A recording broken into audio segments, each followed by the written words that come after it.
We are entering a threat era where attackers move faster than approvals.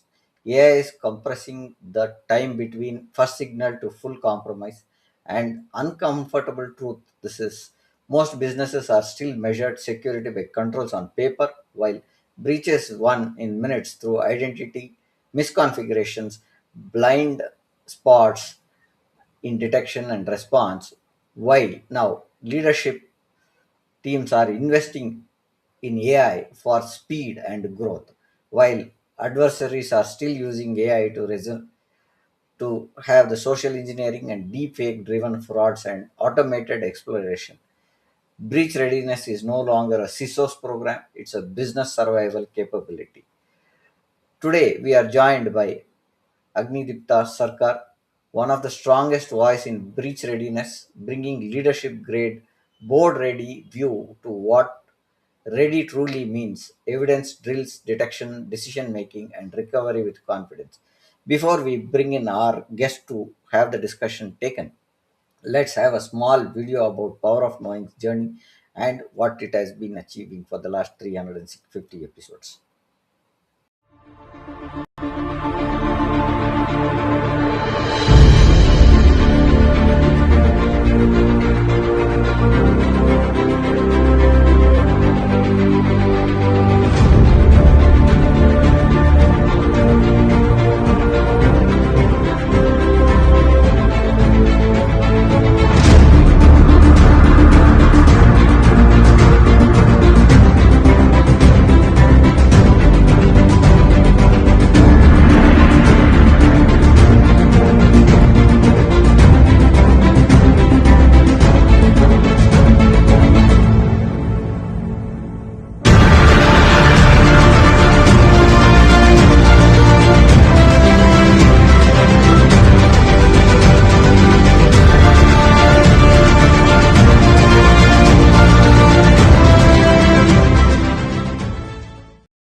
Welcome to Power of Knowing Forums, the Permanent Conclave, a weekly podcast series by Power of Knowing. And today, let's welcome Agnidipta Sir to join us and take the topic to the take us to the next step. Sorry. Hi, sir. Good evening. Welcome to our podcast, sir. Good evening. My background is not that good as yours, but I think you have put I'm a happy virtual to be here. background. That is fine, sir. Yeah. Sir, a small intro about yourself to the audience, and we'll take the discussion before we want to know about yourself. What is your journey so far for the audience to understand your profile, sir? So, I've been lucky that I started as an auditor Okay. because that actually forms the core of how you think. I'm also lucky that my next stage I became a sales guy. So that taught me to understand what is the importance of a customer in this whole journey. And since then, I have been in various roles, spent the longest time in HP. I've been in HCL, I've been in Wipro. And then once I took charge of cybersecurity, spent considerable amount of time there. My last stint as a CISO was the group CISO for Biocon back in Bangalore. But I realized that I may have certain information that can benefit the community, so I decided to jump fences and go on the other side. Right now, I'm the chief evangelist at Color Tokens, and most of my work involves talking to multiple companies, their CEOs, CISOs, and other leadership people on how to deal with breaches. I mean, I have grown up as a cybersecurity guy, and I've been again lucky that I also had responsibility at the same time with business continuity and crisis management, which led me to understand the impact of breaches and how people deal with them. And I have been fortunate or unfortunate to be in about 19 different breaches. The initial ones, I was a fly on the wall. You know what a fly on the wall is, right? A young guy who's standing on the side, who's just saying, yes, sir, no, sir, and sir, I'll get you that thing, sir, and all that. And eventually I had the fortune of being somebody who's in charge. I will not tell you how many were successful, but what I would tell you is that after initial failures, I learned the ropes, and I realized there are no books about breach readiness. That's why I am where I am, and that's my background. Wonderful, sir. I think today's industry needs us to be prepared with the issue that we are having. We are online 24 bar 7. Gone are the days where we had only limited time, where the banks or telecom operators used to work from morning to evening, and their services were limited services. Those days are gone, and we are a global. We are in a global arena today, and every minute there is business that is there. So I think that's the point that you are trying to drive, is what I understand.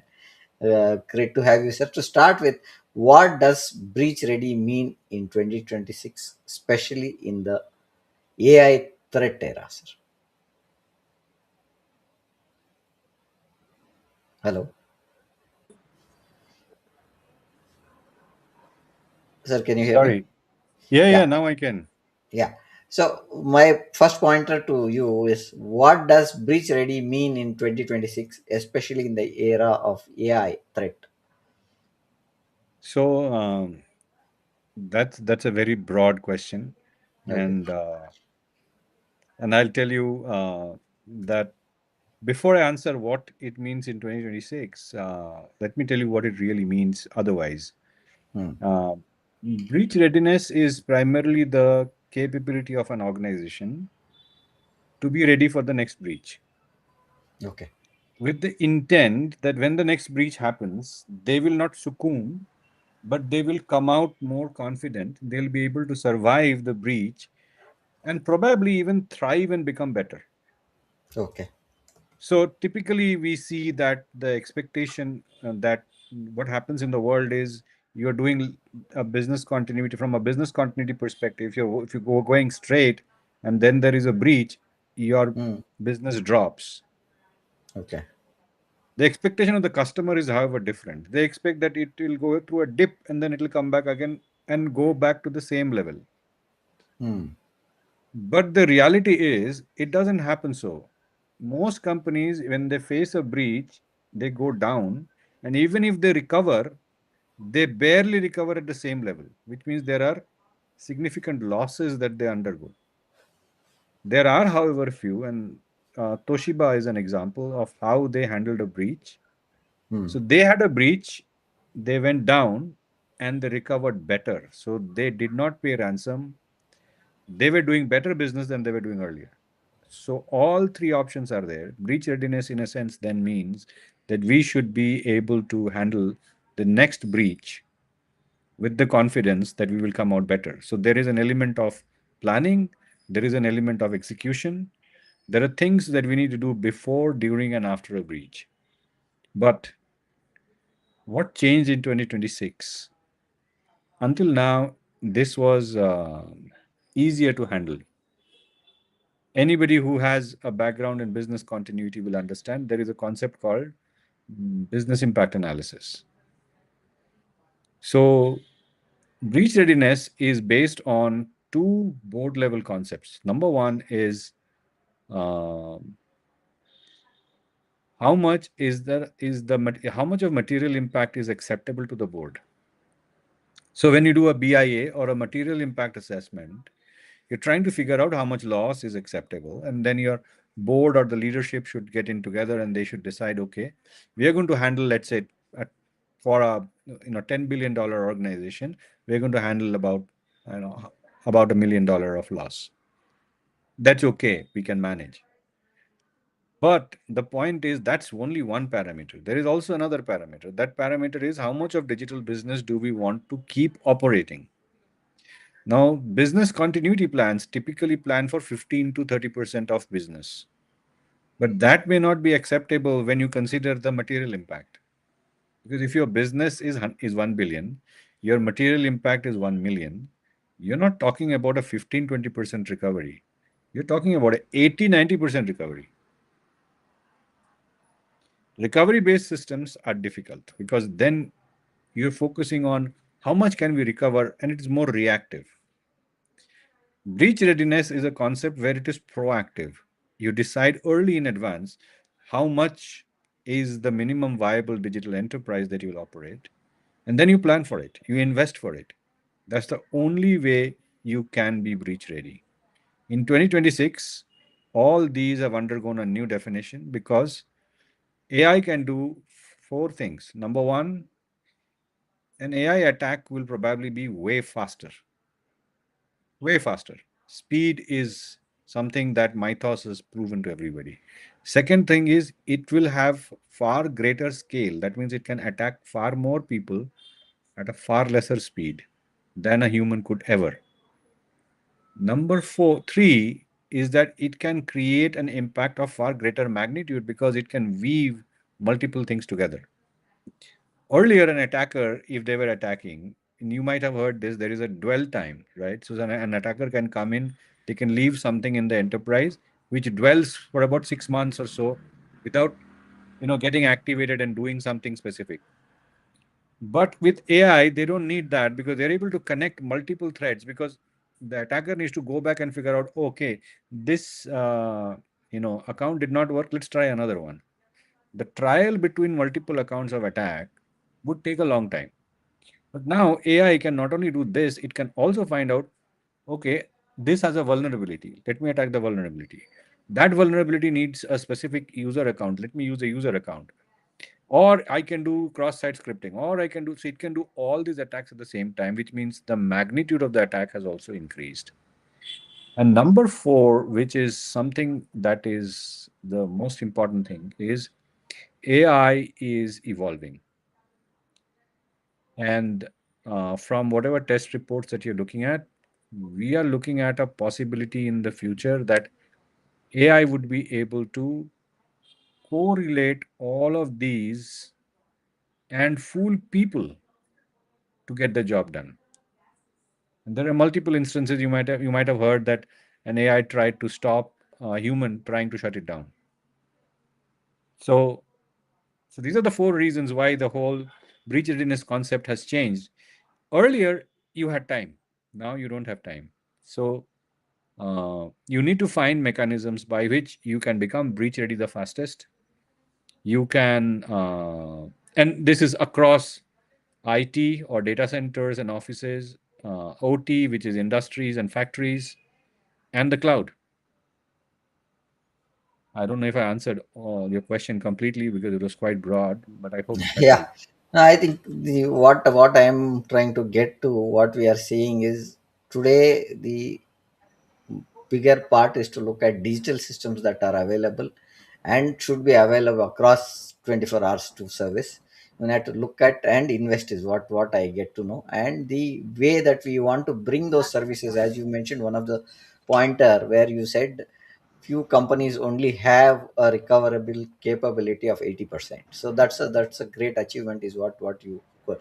Now, what does breach ready mean today beyond security tools and policies? Because readiness and recovery also depends on the policies we build, the tools that we use. So your take on it, sir. Um, so, with everything being so connected, with people going on a spree in investing in digital systems, in AI, in newer facilities, we need to think beyond, as you said, tools and stuff like that, because there is an impact on community, on human life, and there is an impact on nations. So if you see nations are now gearing up, writing regulations how to contain AI. That's a bit like, putting a law that says you should not drink, Yeah. right? Right. So it's like that. You're trying to contain something which is difficult to contain, but you're trying, and that's what people are doing. But then there is an impact that we must understand. The recent gas situation that we had due to a geopolitical scenario. Imagine a situation where we have the whole nation trying to, and I'm giving this example because I think many of us has faced this. Imagine all of us trying to book gas cylinders, and the gas cylinder infrastructure is not available digitally. You have Hmm. another option to go and do this at a physical store near your nearest gas unit, Yeah. distributor. There will be queues. There'll be queues that are mile long, Yeah. but you can do it through your mobile also. But then you can't do it any longer True. because your digital system is down. If Hmm. your digital system is has not been planned for, and if it is down, that critical digital system is the key to society, is the key to how governments will work. Because as we all know, at the end of the day, even if your gas price, your fuel price, petrol prices go up by 2 rupees, 5 rupees, 3 rupees, whatever number of, now I think it is 11 rupees or something like that.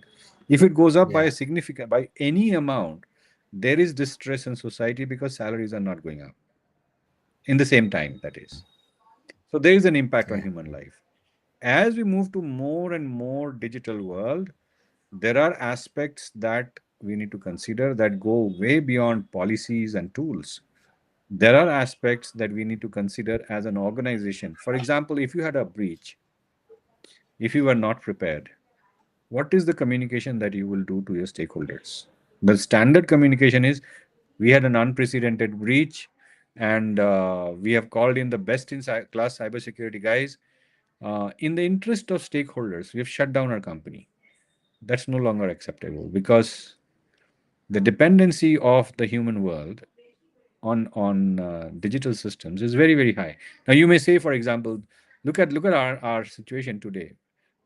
I personally don't carry cash because I make all my payments using UPI. UPI is a digital system.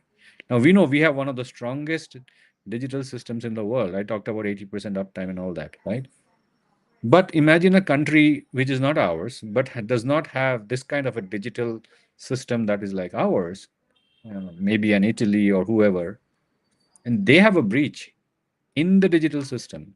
After people have learned how to lead a cashless life, it is chaotic because you have to withdraw cash now.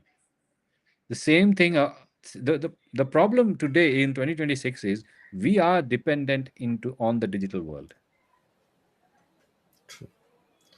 Now I was There are looking at one of the video which said is this was a very old video, sir. What it was saying is we will go into a generation where without digital you will not be in a position to survive. Earlier we had VCRs or CDs to watch movies. Now, if you don't have Netflix and Amazon, you're not having movies, right? Now, the digital platforms also are. You go to the theaters. Theaters also are digitally streamed with 4K and other stuff. They are streamers that who provide streaming of those content. If the digital platform goes down, then we are in trouble. So as days go by, you'll pay even for listening of music, is what they said, and that's reality today. Now, if without Spotify or any other music apps, if internet is down, you cannot use those digital apps. Sir, you are talking about comfort apps. I am talking about basic Okay, survivability app. this, I am saying, for example, if you see today, the entire airport operation is digital. yeah, right, Imagine a breach happening at an airport. Not imagine, I mean, there was a breach at an airport outside India. right. That airport did not function for 4 hours. Now, when the airport did not function for 4 hours, what happened is that the cascading effect of that airport not working for 4 hours was felt in other countries. Hmm. Big chaos, huge situation. So this is affecting human life. The example I gave you of the gas booking is also of human life. I mean, Yeah. the I there's probably a carpenter. There's a carpenter who lives near my house. His entire livelihood is based on the fact that gas must be available. Nobody is using kerosene anymore. Hmm. Look at this. True. We have come to a world where gas is the basic requirement. We are heading to the world where digital would be the basic requirement. Right. Got it, sir. So, taking that into cue, what are the top indicators that organization is not breach ready, even if it looks compliant? Because many people look at tick mark compliance, right? So we create this one, we are compliant, we are compliant, we are compliant on paper, we are compliant. What could be those top indicators for any organization? So the first indicator, and this is the simplest indicator, and I'm sure more than 80% of the organizations that we know of know this themselves. The first indicator is, do I know my digital landscape 100%? The answer in reality is no. Because of the presence of shadow IT, shadow SaaS, shadow AI, you just talk about it, everything is there. So the first indicator is, if you don't know your landscape, the one that you need to protect, then you are certainly not ready. The second indicator for breach readiness, and these are indicators which are without planning for breach readiness specifically. The second indicator is the ability of people to move around in the organization at free will. What I mean by that is, see, when you uh, when you go to a government office versus when you go to a museum. When you go to a museum, you buy a ticket which comes at a very low cost, and you enter a hall which has got many doors. Now it's up to you to decide which door you want to go, and no one's going to stop you from going from door to door. You can go from one door, come back to the same door, you can travel any way you want.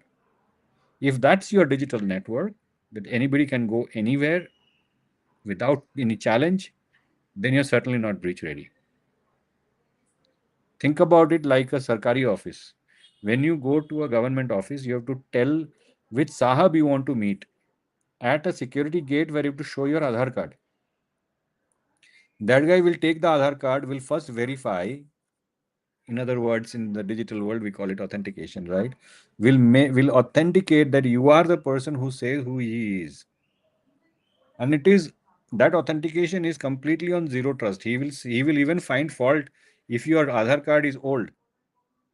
Multiple people will tell you, you go to a security guard gate, he says, sir, your Aadhaar photo doesn't match, depending on where you go.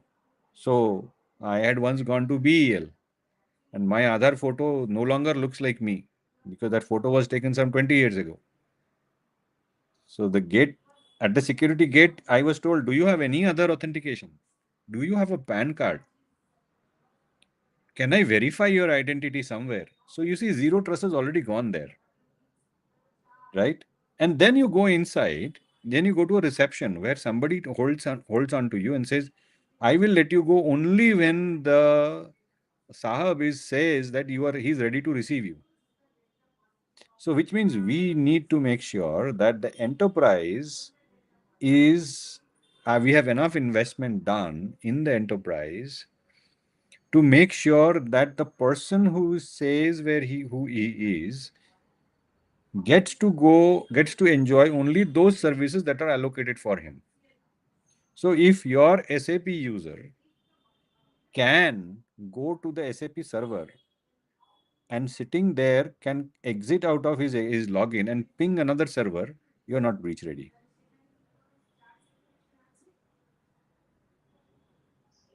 That's what I'm saying.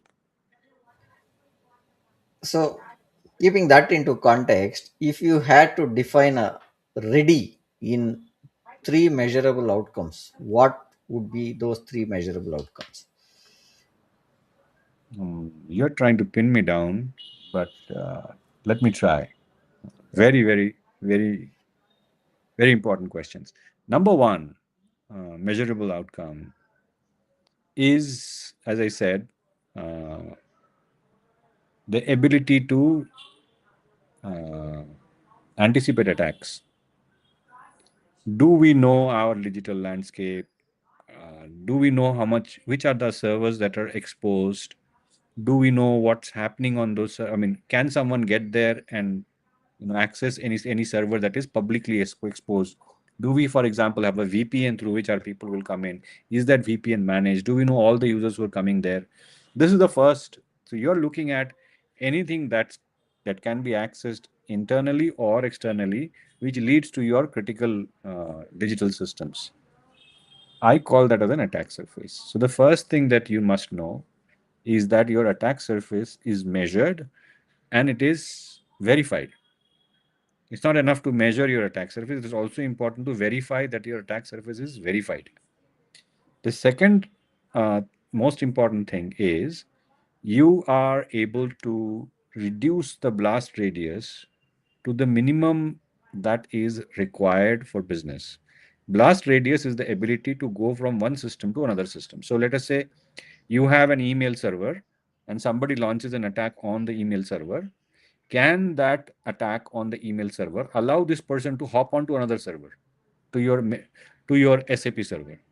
Is that connection allowed? That's the blast radius. So the second measurable amount is how much of the blast radius do you have? Because the moment you reduce the blast radius, where is blast radius used? Normally, it is used in IT services, right? You have an IT problem, your IT help desk will say, "Sir, let's open RDP.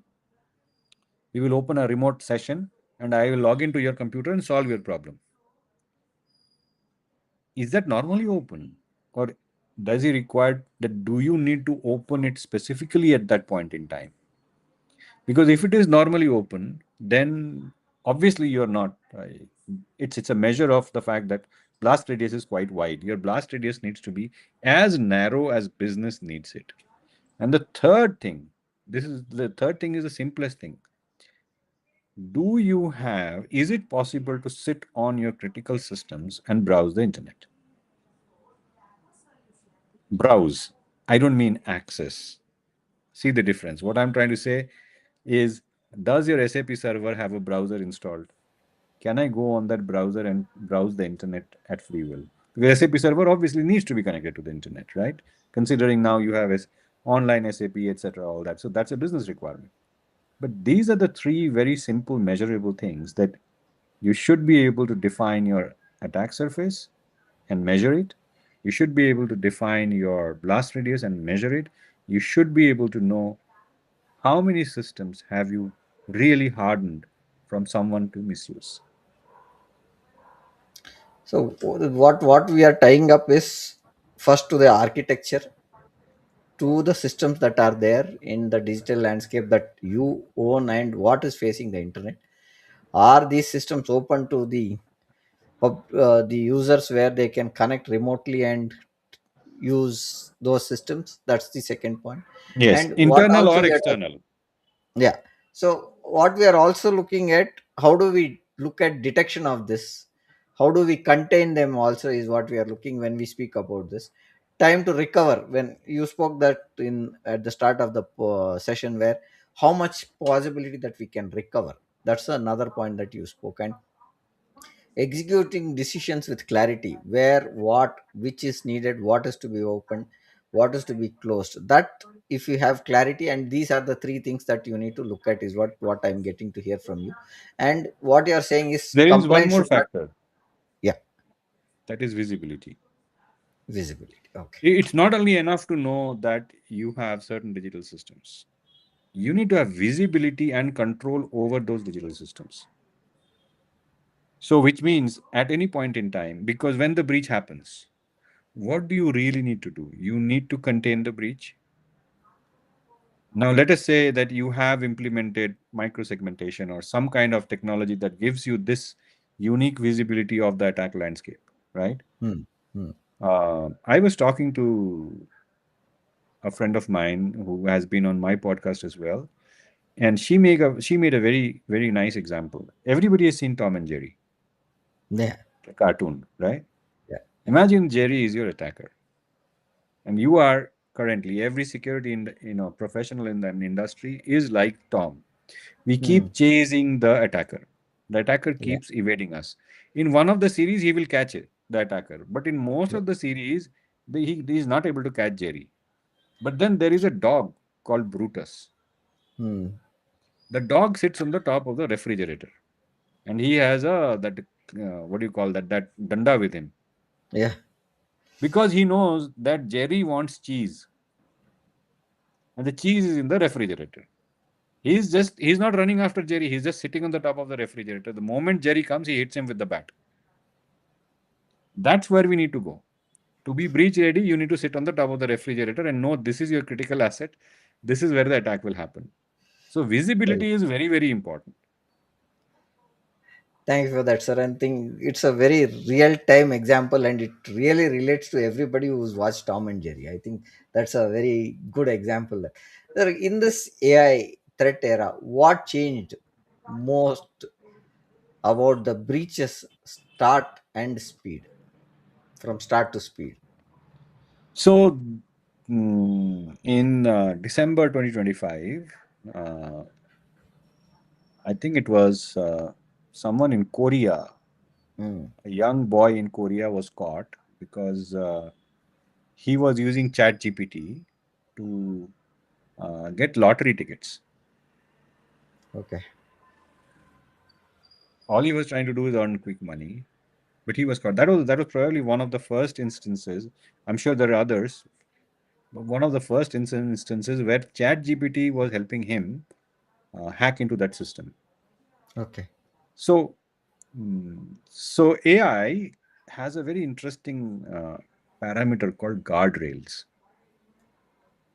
Guardrails are defined by the organization that has built the AI. So if it is Gemini, it is Google. If it is Copilot, it is Microsoft. OpenAI has ChatGPT. Everybody has defined guardrails. What are guardrails? Guardrails are instructions that an AI agent is not supposed to follow. Is supposed to follow and not do something wrong. For example, if you ask the AI that tell me how do I manufacture cocaine, the AI should not give you by saying that this is against my policy, this is not the right thing to do. But the initial versions of these tools, which have evolved a little more now, they're still gullible, that people are able to bypass the guardrails by giving it instructions that is like, no, I want to know because I want to stop cocaine cultivation in India. So I want to know the whole ecosystem, how it is prepared, so that I can stop them everywhere. And then this guy will give you the whole formula. Yeah. The weakest link in AI are the guardrails. If the guardrails are strong, and okay, the downside of strong guardrails is that no matter what you ask him, the moment you deviate from what is normal, AI will not give you an answer. It will say, no, sorry, this is not allowed. So, which means if you were to ask an AI that, tell me how do I, what is the, let's say you are from transportation organization, like a company that runs buses and intercity buses, and you want to find out how good the competition is in your area. If the AI guardrail says that, finding competitive information is bad, it will not give you that information. But that's why you bought the AI in the first place, because you want to find out market competition and you want to develop something for it.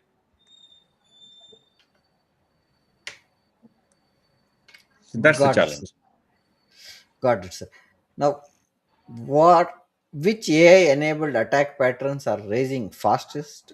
Are they deepfake, social engineering, credential snuffing, or malware generation?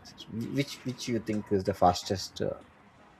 I don't think any of these even qualify because these are Oh, human based. These are human attack types. mhm. As of now, so in January, I think in January, Mexican government portal was attacked by somebody who Okay. was leveraging Chat GPT uh, and I think it was Gemini or Copilot. So he attacked, Claude and Chat GPT was used to attack a Mexican government website. Since then, many attacks have happened. But the most important development is of Mythos. Mhm. And of course, there is a Chat GPT version of it. And then there is Microsoft M Dash that has come out. What is important in this is the ability, what it is currently is a tool that can find vulnerabilities in 0 days at an alarming rate. Okay. So, to answer your question, can someone use credential stuffing? Theoretically, yes. And as I said in the beginning, they will do it at large scale. Earlier, credential stuffing attacks, the human-based attacks, Hmm. would be like I find 500 usernames and passwords. I will try all 500. Hmm. At the most, if I have got that kind of resource, I will try it from 50 computers. So which means I need to try it 10 times. Yeah. But now this guy will do it in less than a second. At the blink of an eye, it will try all 500. Hmm. So the dimension has changed. Attackers will no longer use credential stuffing as a mechanism. They would rather go for 0 days because nobody wants to be discovered while he's attacking. Hmm. Okay. So it boils down to two things. One, and you know this, that for every communication to happen, you need a transmitter and a receiver. Agreed. As long as people know, and as I said earlier, as long as you are in listen mode, you will be attacked. Because the transmitters that people have obtained right now through AI have all those parameters: speed, scale, magnitude, and subterfuge. Got it, sir. Keeping it to the real world is what you are saying. Identity is not the new perimeter. Is the perimeter, but you look at zero trust is what you are saying. Am I right in saying that, sir? No, I'm saying all of that matters. I'm not All. taking out anything. Um, for example, even zero trust has identity. Let's understand zero trust, right? Yeah. NIST 800-207 is the mother standard for zero trust. Right? Hmm. After that, DoD took it and they made, all those seven areas of zero trust, identity, etc., etc., etc. But basically, if you read NIST 207, 800-207, you'll find in clause 3.1.1, it gives in how many ways can you implement zero trust. There are three ways that it has listed. The number one way is something called as enhanced identity governance. So identity is not just enough. It is also important to understand how that identity is being manifested when someone is using zero trust. So can I say zero trust network access is something that I need to think about? Certainly not, because it's only one parameter of the enhanced identity governance. You need to know that that identity that somebody is using is not only verified using zero trust, which means using multiple sources of truth, but whether that identity has access and authorization for using certain systems, and whether that identity has the authorization and approval levels to conduct a particular business. So it's not only just the multi-factor authentication or something like that, it's the whole chain. Whole So chain. if you're going to, at the end of the day, somebody seeking an access needs to perform a particular task. So let's say you have a system and I am your finance guy. I am going to process an approval. I go in there and I Hmm. don't process that approval, but I open another form and do something that I'm not supposed to do. Even that is enhanced identity governance. That is also zero trust. The second factor was microsegmentation.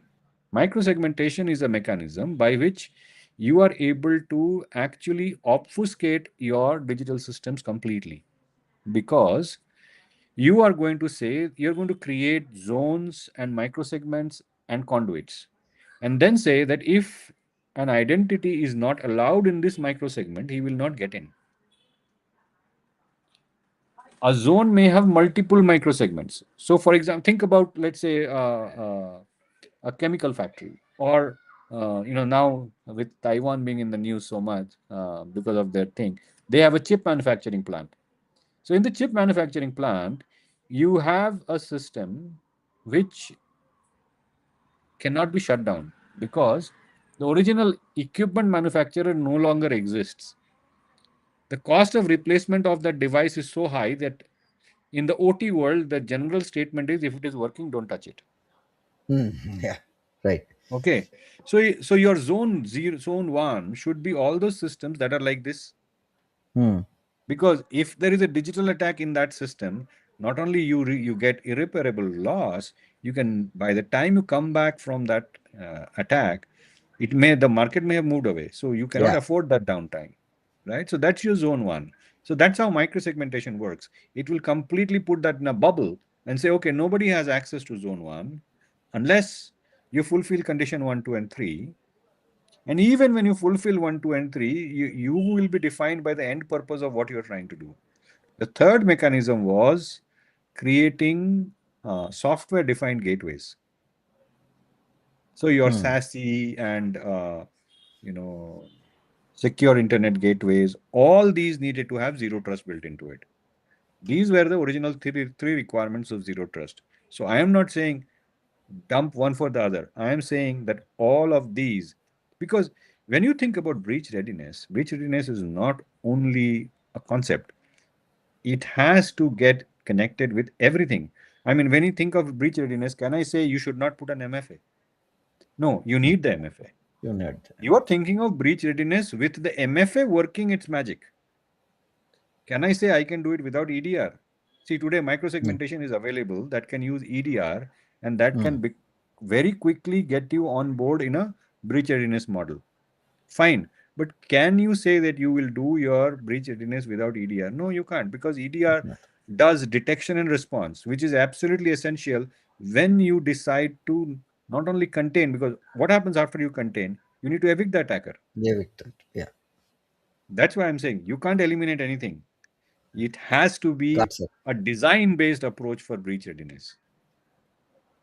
So what we are also saying is AI did not create a new attackers; it created faster attackers, right? In It created a way that faster. you should be in a position to so and also protect her as well, right? Am I So right in saying that, sir? that is one mindset we need to get out of. Hello, can Okay. you hear me? Yes, I can hear you. I'm saying we need to get out of the mindset of protecting and get into the mindset of Bit of being ready. resilience. No, Okay. resilience. Got it. See, what is Resilience. resilience? Resilience is the ability to withstand, right? Hmm. If you think of mental resilience is the ability to withstand depression, because everybody gets Hmm. depression. Right. 100% people in the world face depression sometime or the other. The difference between somebody who succumbs to depression, becomes depressed, and somebody who does not is that he has higher resilience. So resilience is an ability to withstand. If you have not planned for resilience, then you are not ready for the breach, because when the breach happens, most people forget this fact that they are thinking about protection. No, protection is important, yes, but that's only the first phase. Your protective mechanisms will be bypassed. That is the reality. Correct. like like Yeah. somebody in CIA once said, you've either been breached or you don't know about it yet. Got it, sir. Sir, most of as you rightly said, you should be resilient. Most organizations fail, but what is that they should be doing in the first 60 minutes of the breach? That's very important. And in the age of AI, it is more important. Yeah. Because in the first 60 minutes of breach, before AI came in, people would think about triage, finding out where the attack is coming from, Hmm. removing systems, shutting down systems which can spread. Uh, I'll tell you about a funny incident that I had when I was a CISO and I was facing a board and we were talking about breaches. And we decided that that part of the organization where I was talking, that had a central switch, Hmm. two switches connected to each other in fail-safe mode. That was the core of the company. So if I disconnect these two switches, then nothing will happen. Nobody will get connected to anybody. So we had prepared for the exercise and we went into the room in front of the board and we said, okay, in this scenario, what happens is that there is a ransomware event somewhere happening, and based on that event, they will detect and they will triage, and then they will tell us in less than 10 minutes that an attack is happening, and the CISO will come in and say, shut down the switches. Everybody except the The CEO and two board members were delighted. Said, brilliant, this is a great idea. That way the attack will not spread at all. The CEO asked one question: who decided that you can shut down the switch? So they said, the group CISO, which is me. He said, who gave you the authority to shut down the switch? The head of the organization said, well, he's a group CISO. He has the authority to shut down the switch. He said, does he also have the authority to accept the material breach, material impact that will happen? He said, no. So he said, no, you don't have any authority to shut down the switch. You need an explicit executive approval from the board that you can shut down the switch when there is a need to. And you can never get that approval from any board.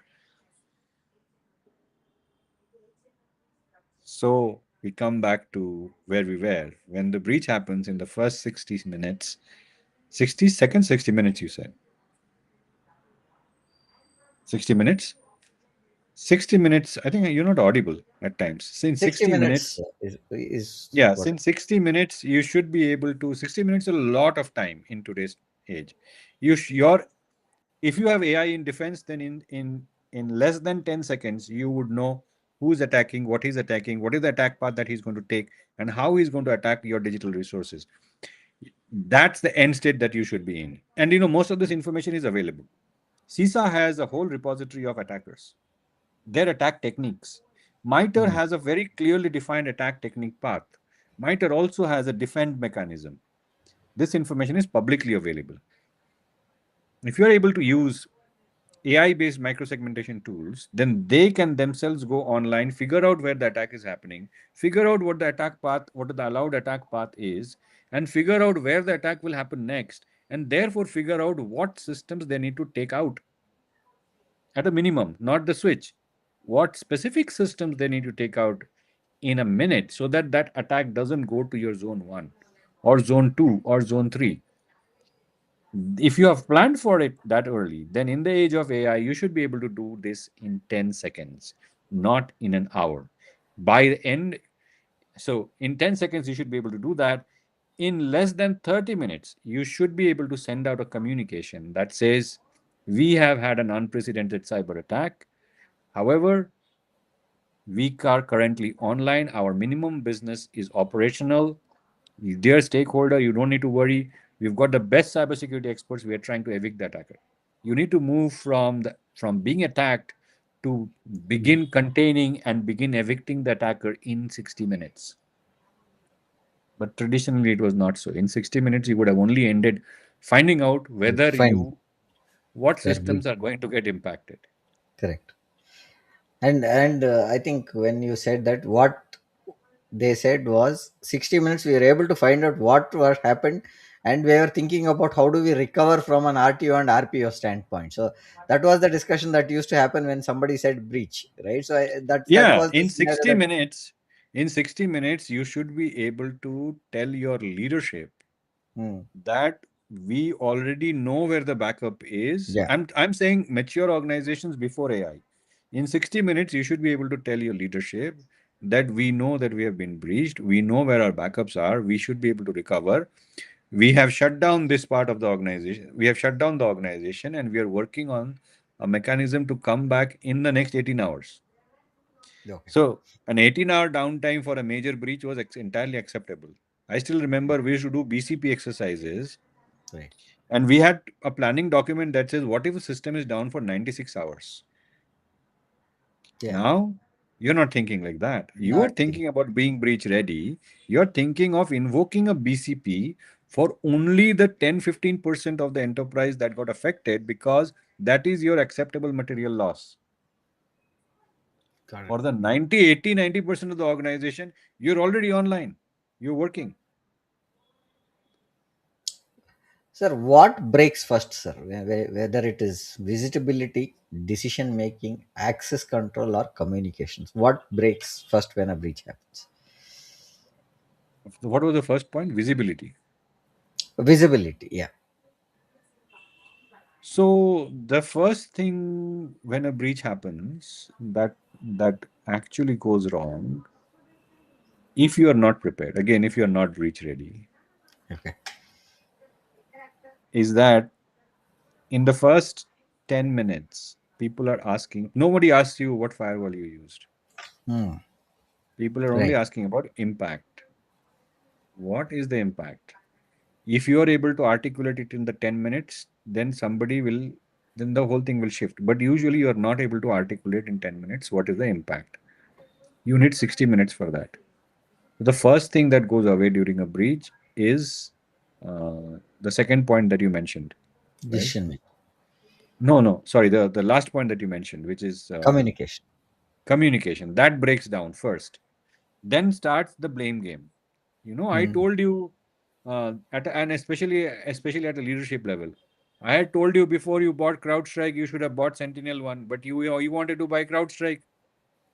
You were the guy who said it is good. Now look, they are not able to protect us.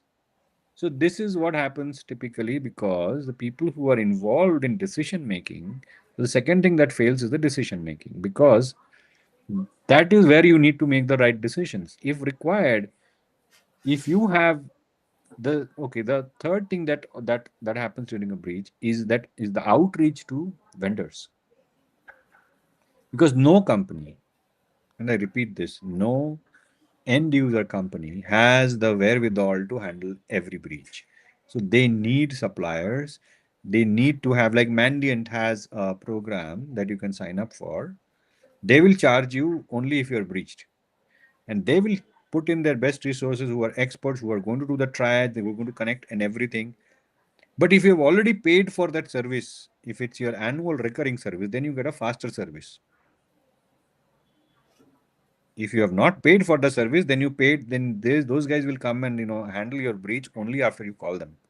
But in the Hmm. in the second case, the what is it called? Managed services. They have managed services which they do, where of course they cost a bomb, right?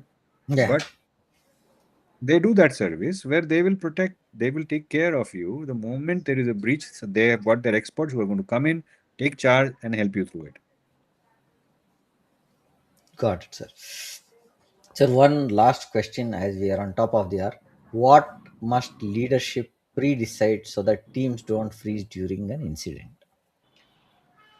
Okay, so there are five things if you really ask me. The first thing that they need to pre-decide is how much of material impact they're willing to accept in dollars. And then Okay. they should ask their next levels to translate that because that's a CFO's function, right? To translate that, because and that's a business parameter, to translate that business parameter into the digital world. Saying if Hmm. this is the amount of material impact that I can take, what is the minimum viable digital enterprise I must operate? Then comes the third parameter, that is, do I have the visibility of the digital enterprise that I am trying to operate? And of that, whatever I can see and what is visible to me, how much of it is my viable digital enterprise? The next thing that we need are policies. Hmm. Policies that have been prepared early in advance so that people don't struggle. The last thing that you need is a very robust incident response program that is connected to crisis management. Incident response on its own, not very helpful. But incident response connected to crisis management, where you have, there's a standard called ISO 38500. And that says that there is something called as monitor, evaluate, and direct. Basically, that is what leadership should do. Once they have directed the organization to do all the four things I talked about, then they should monitor how well it is working. Therefore, evaluate for any changes that have happened and then direct them again. So, if that is done, then the executional, because in my view, the execution part depends not only on individual capability but also on the guidance. So, Hmm. very effective question. What should the leadership be doing? So, this is what I think leadership should be doing. Wonderful, sir. And with this, I would like to take some takeaways that I have listed out based on what we've discussed, and I will list them out while breach readiness is measured in fast detection is what you said in the start of the session itself. Contain faster, because you have to see how it is getting affected. Recover with confidence and prove that drills and evidences with drills and evidences. AI accelerates attackers, so leadership must compress decision time with pre-approvals. We just spoke about it, saying that if there is an approval which is pending, you cannot have it contained, and you need to wait for those approvals. The switch example is one of the example that I would take in this case. And pre-approvals, clear roles, and rehearsals with in the form of playbooks, right? That is what I think is one pointer. Then identity is the breach highway. Privilege controls and access governance reduce the blast radius more than the tool purchases. That's what we wanted to understand. Resilience is a business continuity. Recovery drills, backup, integrity, segmentation, and communication readiness protects us from revenue. These are the pointers that I've taken from your discussion, And sir. zero trust is at And the core of everything.